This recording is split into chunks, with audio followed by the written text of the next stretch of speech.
Rajkumar Sangwan, Shri Rajkumar Sangwan, please.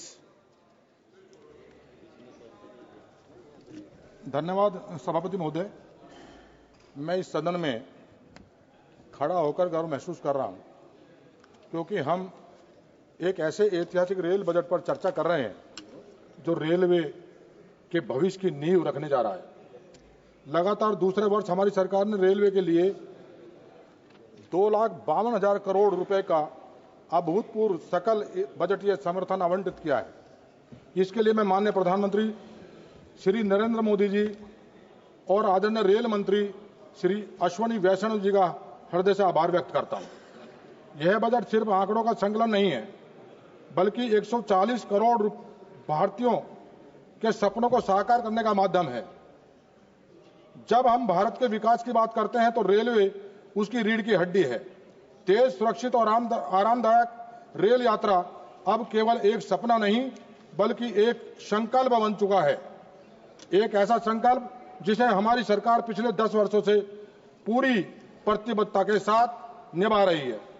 Railway की यह प्रगति केवल कागजों पर नहीं, बल्कि देशवासियों के जीवन में एक आए बदलाव से भी स्पष्ट होती है। जब मैं अपने क्षेत्र बागपत जाता हूं तो लोग बताते हैं कि अब स्टेशन पहले से स्वच्छ हैं, ट्रेनें समय पर चलती हैं और यात्रा अनुभव पहले से कहीं बेहतर हो गया है।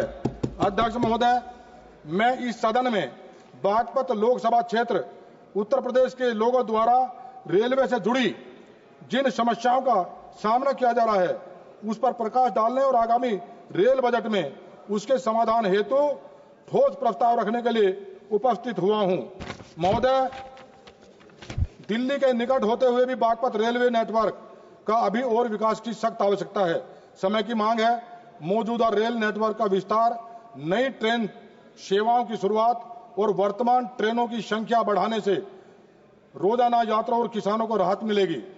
बागपत के रेलवे स्टेशनों पर अभी और अधिक बुनियादी सुविधाओं की आवश्यकता है। यहां स्वच्छ प्रतीक्षालय, उचित रोशनी व्यवस्था, डिजिटल डिस्प्ले, टिकट वेंडिंग मशीनें और सुरक्षा के बेहतर उपाय किए जाने चाहिए। इसके अलावा स्टेशनों को अमृत भारत रेलवे स्टेशन योजना के तहत शामिल किया जाए, जिससे यात्रियों को हवाई अड्डे जैसी आधुनिक सुविधाएं मिल सके। क्षेत्र की कई रेल लाइनें अभी भी एकल ट्रैक पर चल रही हैं, जिससे ट्रेनों में देरी और गति में कमी आती है। रेल मार्गों के दोहरीकरण से यात्रा समय में कमी आएगी और ट्रेनों की समयबद्धता सुनिश्चित होगी। दिल्ली एनसीआर के करीब होने के बावजूद बागपत में तेज और आधुनिक परिवहन का अभाव है। मैं इस सदन के माध्यम से माननीय रेल मंत्री जी से मांग करता हूं कि बागपत को दिल्ली मेट्रो नेटवर्क से जोड़ा जाए। इससे न केवल यात्री परिवहन सुगम होगा, बल्कि बागपत के अधिक और औद्योगिक विकास को गति मिलेगी। रेलवे के माध्यम से बागपत में स्थानीय रोजगार के नए अवसर सृजित किए जा सकते हैं। रेलवे डिपो, ट्रेनिंग सेंटर और लॉजिस्टिक हब स्थापित कर स्थानीय युवाओं को रोजगार देने की दिशा में कदम उठाए जाने चाहिए। महोदय, बागपत एक कृषि प्रधान क्षेत्र है। किसानों को अपनी उपज दिल्ली, गाजियाबाद और अन्य बड़े बाजारों तक पहुंचाने में दिक्कतें होती हैं। मैं सरकार से अनुरोध करना चाहता हूं कि बागपत में विशेष मालवाहक गलियारे और रियायती माल भाड़ा योजना की शुरुआत की जाए, जिससे किसानों को उनकी फसल का उचित मूल्य मिल सके। ट्रेनों और स्टेशनों पर सीसीटीवी कैमरे, महिला सुरक्षा के लिए विशेष गार्ड और रास्ते में गश्त बढ़ाने जैसे कदम उठाए जाने चाहिए। इसके अलावा स्टेशनों पर स्वच्छता अभियान चलाकर स्वच्छ भारत मिशन को आगे बढ़ाने की आवश्यकता है।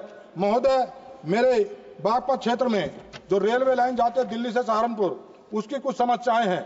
बागपत से सहारनपुर रेलवे लाइन का दोहरीकरण किया जाना नितांत आवश्यक है और वर्षों से लंबित पानीपत से छपरौली, दोराला, हस्तिनापुर, बिजनौर जो प्रस्तावित नई रेल लाइन है, उस परियोजना पर त्वरित कार्रवाई की जानी चाहिए।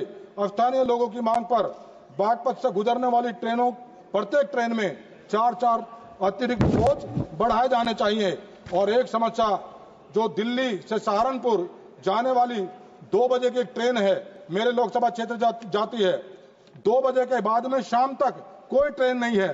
5 घंटे यात्रियों को भारी असुविधा की सामना करना पड़ता है। मेरा आग्रह है, रेल मंत्री जी बैठे हैं, कि 2 बजे के बाद और 6 बजे के बीच में एक नई ट्रेन दिल्ली से सहारनपुर के लिए चलाई जानी चाहिए।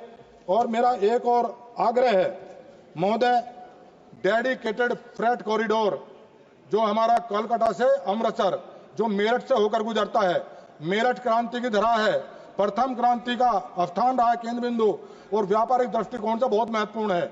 जो हमारी माल गाड़ियां जो माल ढुलाई भाड़े के लिए वहां से रेल लाइन गुजरी है, मेरा आग्रह है व्यापारिक दृष्टिकोण से वहां पर एक लॉजिस्टिक हब जो लोडिंग अनलोडिंग के लिए मेरठ में बनाया जाए, जिससे वहां के व्यापारियों को काफी सुविधा उससे हो। और मैं समझता हूं कि आर्थिक रूप से भी हमारा ये नेटवर्क मजबूत होगा। महोदय, रेलवे सिर्फ एक परिवहन साधन नहीं बल्कि भारत की जीवन रेखा है। बागपत की रेलवे अवसंरचना में निवेश न केवल स्थानीय जनता को राहत मिलेगी बल्कि यह क्षेत्रीय कनेक्टिविटी और आर्थिक विकास के नए द्वार खोलेगा। मैं रेल मंत्रालय से निवेदन करता हूं कि बागपत की इन मांगों को रेल बजट में शामिल कर क्षेत्र की वर्षों पुरानी समस्याओं का समाधान करें और बागपत को विकास की मुख्य धारा से जोड़ें। मैं आदरणीय रेल मंत्री का बहुत बहुत आभार व्यक्त करता हूं और धन्यवाद देता हूं जितनी मजबूती के साथ भारत में रेल नेटवर्क इनके सानिध्य में मजबूत हुआ है और नई नई ट्रेनें चली हैं, स्टेशन हमारे स्वच्छ हुए हैं, वो और उनको मजबूती मिलेगी अगर हमारी इन मांगों पर भी आप ध्यान देंगे। धन्यवाद। Thank you. माननीय श्री चंदन चौहान जी। धन्यवाद सभापति महोदय, आपने रेलवे के अनुदानों की मांगों पर अपना बोलने का मौका दिया। मैं सबसे पहले आदरणीय रेल मंत्री जी का धन्यवाद करना चाहूंगा और उनका ध्यान भी आकर्षित करना चाहूंगा। आदरणीय अश्नवी वैष्णव जी, जिनके नाम का मतलब ही चमकता सितारा है, और ऐसे ही हमारे मंत्री बैठे हैं रवनीत जी, जिनके नाम का मतलब ही जिसकी नैतिकता सूर्य की तरह हो, ऐसे हमारे दोनों यहां मंत्री बैठे हैं। आदरणीय प्रधानमंत्री जी का जो संकल्प है विकसित भारत का, उसके माथे के तिलक के रूप में उस सितारे की चमक आदरणीय मंत्री जी दोनों हमारी मेहनत के साथ, अगर ये कहना गलत नहीं होगा कि अब तक के सबसे बड़े बजट में से एक जो 2.65 लाख करोड़ का है, उसे लाके कहीं ना कहीं रेलवे और भारत की रेलवे के साथ न्याय करने का काम अगर किया तो हमारे आदरणीय रेल मंत्री जी ने किया। मान्यवर,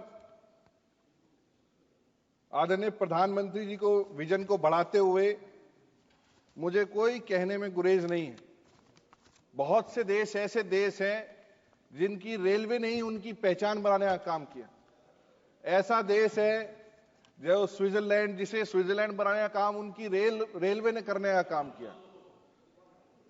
आज भारत में पिछले 10 वर्षों में लगभग 4000 किलोमीटर रेलवे लाइन प्रतिवर्ष बिछाई जा रही। सुरक्षा को देखते हुए यात्रियों की कहीं ना कहीं बिना फाटक वाली सभी रेलवे क्रॉसिंग समाप्त ही कर दी गई है। यात्रियों की सुरक्षा की प्रति प्रतिबद्धता को देखते हुए